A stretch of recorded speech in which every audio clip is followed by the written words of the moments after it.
সম্প্রতি আমরা আমাদের বাংলাদেশে আয়নাঘরের কথাও শুনেছি। তা আয়নাঘরে যাদেরকে টর্চার করা হয়েছে এরা যুদ্ধবন্দী?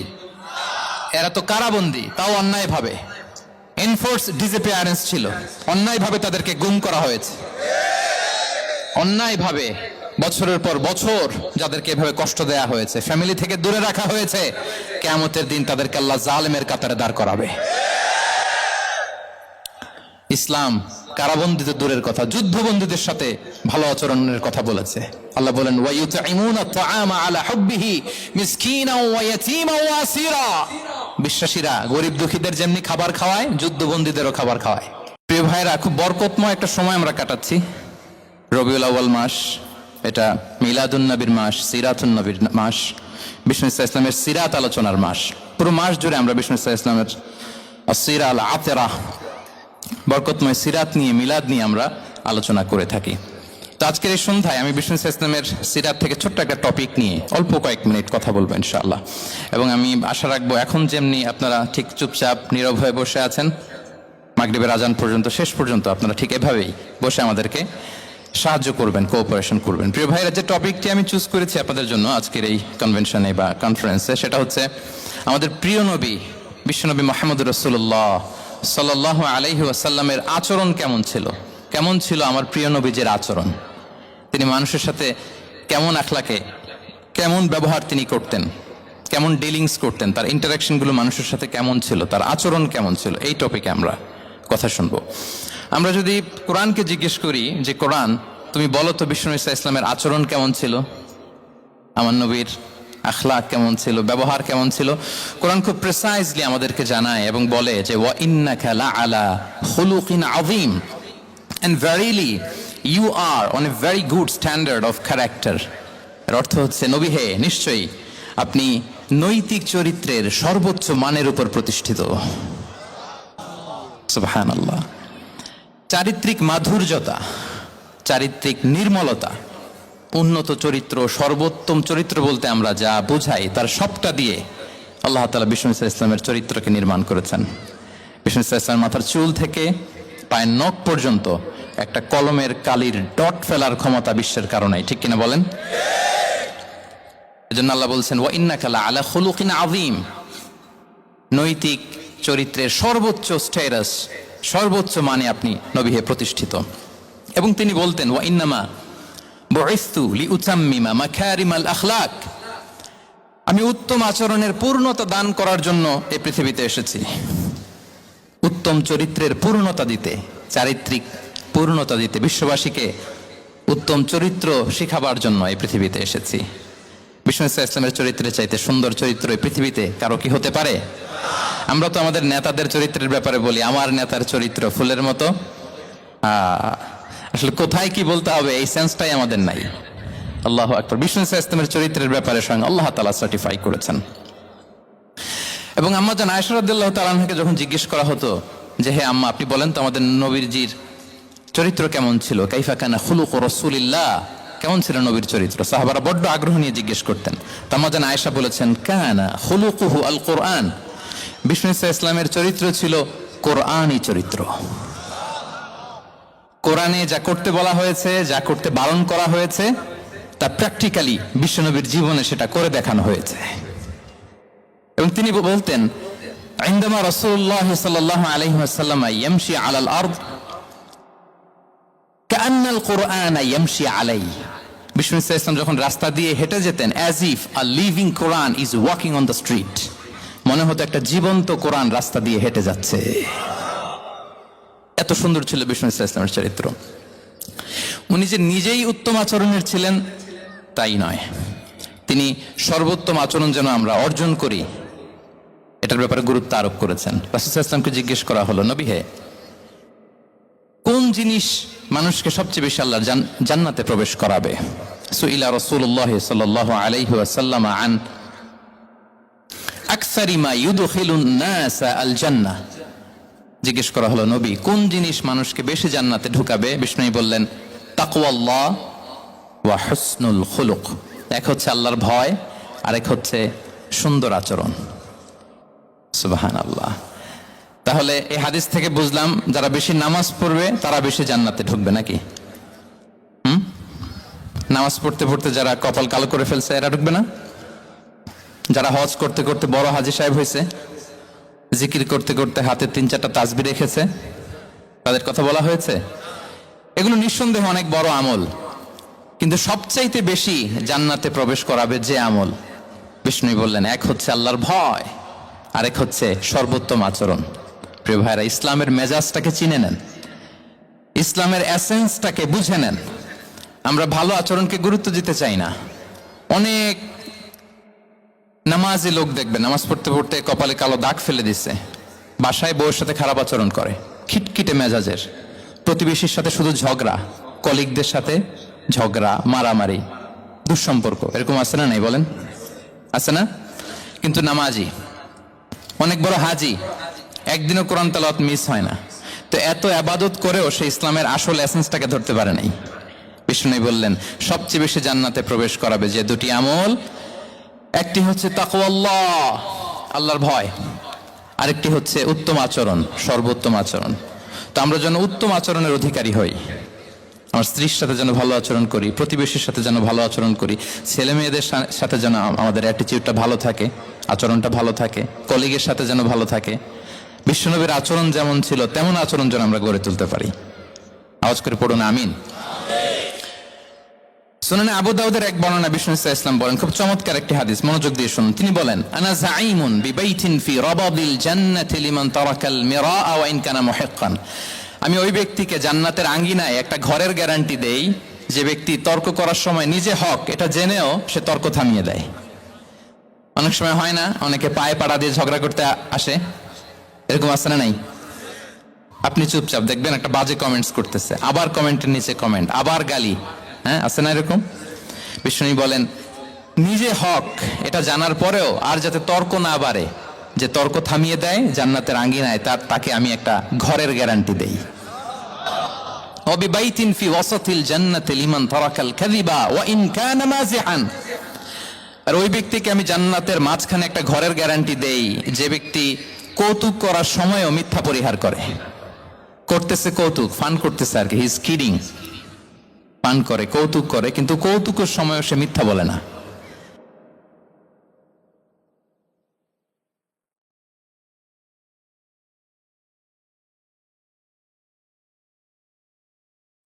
লিমান হাসানা খুলুকাহ, আর জান্নাতের একেবারে highest peak of paradise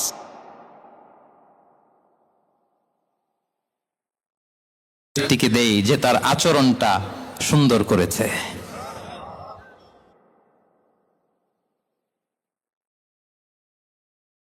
বাসভবনের guarantee দেই। তাহলে বলেন তো, আমাদের আচরণটা সুন্দর করার দরকার আছে না নাই?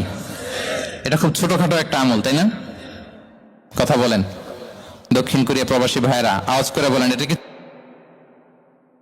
সালাম দিব, সুন্দরভাবে কথা বলবো, ভালো উইশ করব, হ্যাঁ, জিঘাংসা অহংকার থেকে মুক্ত থাকবো, খিটখিটে মেজাজের হব না, অলওয়েজ স্মাইলিং ফেস থাকবে আমার, হৃদ্যতাপূর্ণ আচরণ। এই আওয়াজ করে বলেন, এই আমলটা কি ছোট না বড়?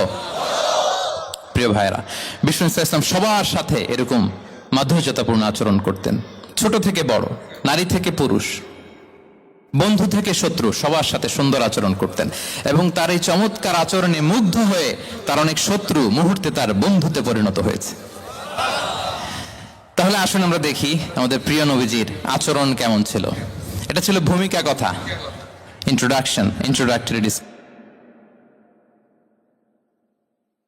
যতটুকু বললাম এটা সবার কাছে ক্লিয়ার না ভাইরা? প্রিয় নবীজির আচরণ কেমন ছিল এটা নিয়ে আমরা শুনবো। শুরুতেই আমরা দেখি যে শিশু, এই যে এত বলার পরে লুকিয়ে লুকিয়ে অনেকে মোবাইল বের করে। আপনি যে ডিস্টার্ব করতেছেন আমাদের, মেহরবানি করে করবেন না, এদিকে তাকান। তাহলে শিশুদের সাথে পেয়ারা নবীজি কেমন আচরণ করতেন সেটা আমরা শুনবো। আমরা যদি থ্রু দ্য লেন্স অফ সিরা অথবা through the lens of Sunnah lens দিয়ে, আমরা তো এক একজন এক এক লেন্স লাগাই, তো দেখবেন যে সুন্দর একটা গ্লাস পরলে যেটা যেই কালার ওইটা দেখা যায়, কিন্তু নীল গ্লাস পরলে গোটা দুনিয়াটা, লাল গ্লাস লাগালে দুনিয়াটা। এই জন্য কোরআনের লেন্স দিয়ে আমরা বিশ্ব দেখি। কোন লেন্স দিয়ে বিশ্ব দেখব? We see the world through the lens of Quran. আজকের আলোচনাটা আমরা করব থ্রু দা লেন্স অফ সিরা, সিরাতের আলোকে, সুন্নাহর আলোকে দেখি বিষ্ণু ইসা ইসলাম শিশুদের সাথে তিনি কেমন আচরণ করতেন। বিষ্ণু ইসা ইসলামের কাছে যখন কোনো শিশু নিয়ে আসা হতো, কি খেজুর চিবিয়ে খেজুরের মিষ্টি রস লালা সহ বাচ্চার মুখে লাগিয়ে দিতেন।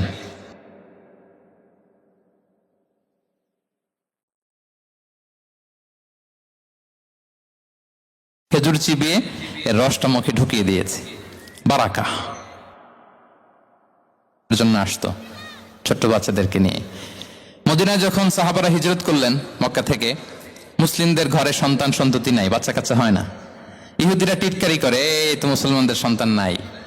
সর্বপ্রথম যেই সন্তান হয়েছে তিনি হচ্ছেন আয়েশা রাদিয়াল্লাহু তাআলা আনহার বড় বোন আসমা বিনতে আবু বকরের ঘর উজাড় করে এক সন্তান এসেছে, পুত্র সন্তান, নাম হচ্ছে আব্দুল্লাহ। কি নাম?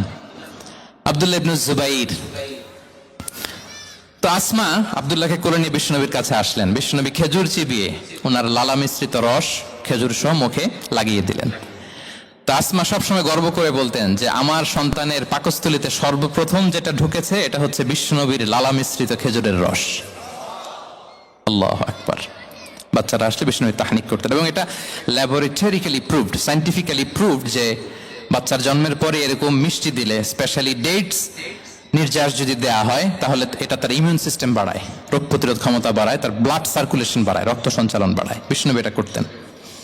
অনেক মায়েরা বরকতের জন্য বিষ্ণুনবীর কোলে বাচ্চা দিতেন। অনেক বাচ্চা বিষ্ণুনবীর কোলেই পেশাব করেছে, হাদিস সাক্ষী। ওখান থেকে মাসালা এসেছে, মেয়ে বাচ্চা পেশাব করলে কিভাবে ক্লিন হবে, ছেলে বাচ্চা পেশাব করলে কিভাবে ক্লিন হবে।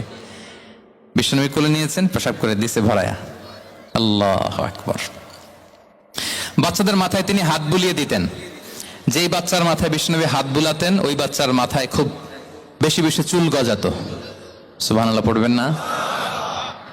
এক ভণ্ড, সেও ছিল নবী দাবিদার, মুসাইলামাতুল কাযযাব।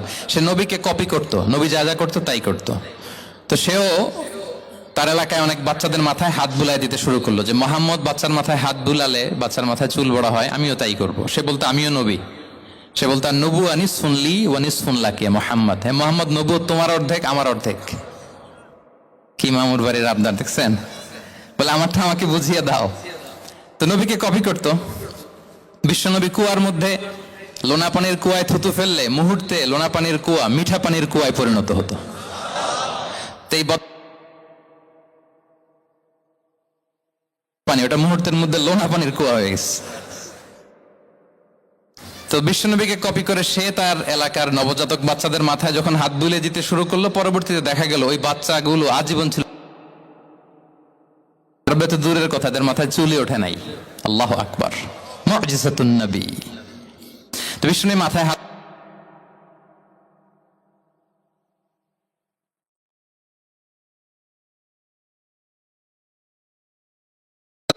মাঝে মাঝে বাচ্চাদের সাথে মজা করতেন, তাদের সাথে খেলাধুলা করতেন। বাসার করবেন, ছেলেমেয়েদেরকে নিয়ে খেলতে নেমে যাবেন। শুধু বাচ্চাদের সাথে ফান করতেন এমন না,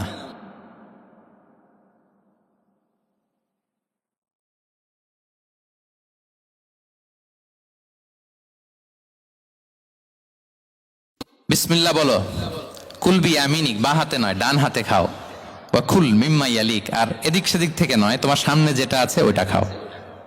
সুবহানাল্লাহ। শুধরে দিতেন। সাদাকার খেজুরের স্তূপ ছিল, জাকাতের খেজুর। হাসান রাদিয়াল্লাহু তাআলা আনহু, বিষ্ণু ইসলামের দৌহিত্র, ছোট্ট মানুষ, হাঁটতে হাঁটতে যে খেজুরের স্তূপের দিকে খেজুর নিয়ে খেলতে যায়, হঠাৎ একটা খেজুর খেতে, থামো থামো, ওয়াক, থু থু। আমরা এই নানা ভাই রাখো রাখো রাখো। আলা তাআলাম ইন্না লা নাকুলুস সাদাকা, নানা ভাই তুমি জানো না আমরা হাশমি খানদানের, আমরা সাদাকার মাল খেতে পারি না, আঙ্গুল ঢুকি। সুবহানাল্লাহ। এভাবে ছোট্ট বাচ্চাদের ভুলগুলো শুধরে দিতেন, কারেকশন করতেন। সুনানে নাসাইতে এসছে, কানা রাসূলুল্লাহ সাল্লাল্লাহু আলাইহি ওয়াসাল্লাম ইয়াজুরুল আনসার, তিনি যখন আনসারীদেরকে ভিজিট করতে যেতেন, ফায়ুসাল্লিমু আলা সিবিয়ানিহিম, বাচ্চাদের সালাম দেন তো নাকি? নাকি বাচ্চাদের সালামের জন্য বসে থাকেন? অনেকে মনে করে যে আমি মুরব্বী হাজী সাহেব, 80 বছর, এরকম একটা ভুল ধারণা আছে না? সালাম শুধু ছোটরা দিবে, ব্যাপারটা কি এমন? না, ছোটরা বড়দের দিবে, বড়রা ছোটদের দিবে, সবাই সবাইকে দিব, ঠিক কিনা বলেন? ইনশাআল্লাহ বলেন সবাই। ওয়ায়ামসাহু বিরুসিহিম, বাচ্চাদের মাথায় হাত বুলিয়ে দিতেন, ওয়ায়াদউ লাহুম, তাদের জন্য দোয়া করতেন। তাহলে বিশ্বনবীর বাচ্চাদের সাথে আচরণ, ডিলিংস, ইন্টারঅ্যাকশন কেমন ছিল বুঝতে পেরেছেন? একবার এক নামাজে ওনার নাতিদেরকে নিয়ে হাজির হলেন, হাসান হুসাইন রাদিয়াল্লাহু আনহুমাকে নিয়ে। তো নামাজের এক সিজদায় বিশ্বনবী এমন লম্বা সময় সিজদায় পড়ে রইলেন, মাথা আর উঠান না। মুসল্লিরা তো অবাক, সাহাবারা ভাবলেন হায় রে, নবীজি অসুস্থ হয়ে গেলেন নাকি, অথবা ওহী নাজিল হলো নাকি। নামাজ শেষে সাহাবারা জিজ্ঞেস করলেন, ইয়া রাসূলুল্লাহ, আপনি কি অসুস্থ হয়েছেন নাকি ওহী নাজিল হচ্ছিল? এত লম্বা সিজদা দিতে তো কখনো দেখি নাই। বিশ্বনবী বললেন, না না, কুল্লুন যালিকা লাম ইয়াকুন, কোনটাই না, বরং ওয়ালাকিন্না বিনি ইরতাহালানি, আমার নানা ভাই হাসান হুসাইন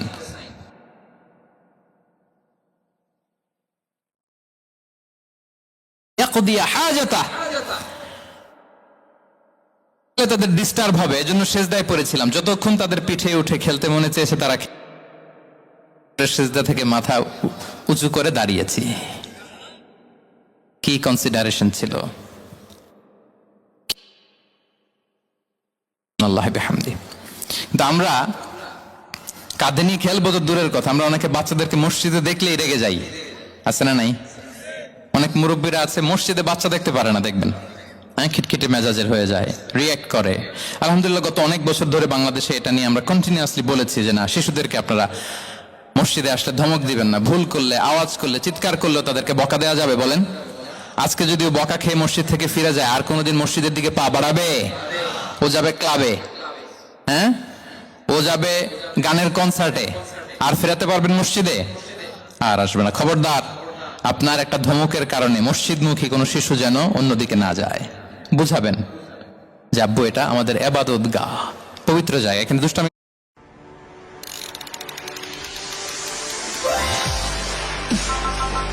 করতে হয় না, আওয়াজ করতে হয় না। আল্লাহ তোমাকে অনেক গুনাহ দিবে, গুনার ভয় দেখালে কিন্তু বাচ্চারা দুষ্টামি করে না, দেখবেন, ঠিক কিনা বলেন? এই সেন্সটা তাদের আছে, এভাবে বুঝাবেন। মুসনাদে আহমদ একটা হাদিস এসছে, বিষ্ণু ইসলাম ওনার চাচাতো ভাইদেরকে নিয়ে দৌড় প্রতিযোগিতা করাতেন, লাইন ধরে দাঁড় করাতেন, আর বলতেন, মান সাবাকা ইলাইয়া ফালাহু কাদা ওয়া কাদা, সবাই দাঁড়াও, দেখি কে কার আগে আমাকে দৌড়ে ধরতে পারে, যে ধরতে পারবে তাকে পুরস্কার দিব। আল্লাহু আকবার। এবং বিশ্বনবীর এই কথা শুনে সবাই দৌড়ে যে বিশ্বনবীর ঘাড়ের উপর উঠতো, বুকের উপর উঠতো, ঝাঁপিয়ে পড়তো, বিশ্বনবী সবাইকে ধরে আগলে নিতেন, প্রত্যেকের গালে চুমু খেতেন, পড়েন সুবহানাল্লাহ। এই ছিল শিশুদের প্রতি বিষ্ণু ইসলামের আচরণ। তো আমরা এরকম আচরণ করি কিনা? আমাদের আচরণটা আমাদের বাচ্চা, আমাদের আত্মীয় স্বজনের ছোট ছেলে মেয়ে, আমরা কোথাও শিশুদেরকে যদি দেখি, আমরা তাদের সাথে কিভাবে আচরণ করি, একটু মিলিয়ে নিন কার আচরণ কেমন, এরকম করেন কিনা। আমি আর জিজ্ঞেস করতে চাইলাম না, জাস্ট আস্ক ইউরসেলফ, নিজেকে জিজ্ঞেস করুন যে আমরা আমাদের বাচ্চাদের সাথে এরকম আচরণ করি কিনা। তাহলে প্রথম পয়েন্টটা ক্লিয়ার, শিশুদের সাথে বিষ্ণু ইসলামের কেমন আচরণ ছিল। এটা কি আপনাদের কাছে ক্লিয়ার হয়েছে প্রিয় ভাইরা? আপনাদের কষ্ট হচ্ছে না? হ্যাঁ, শেষ করে দিব? আরো কয়েক মিনিট শুনবেন তো?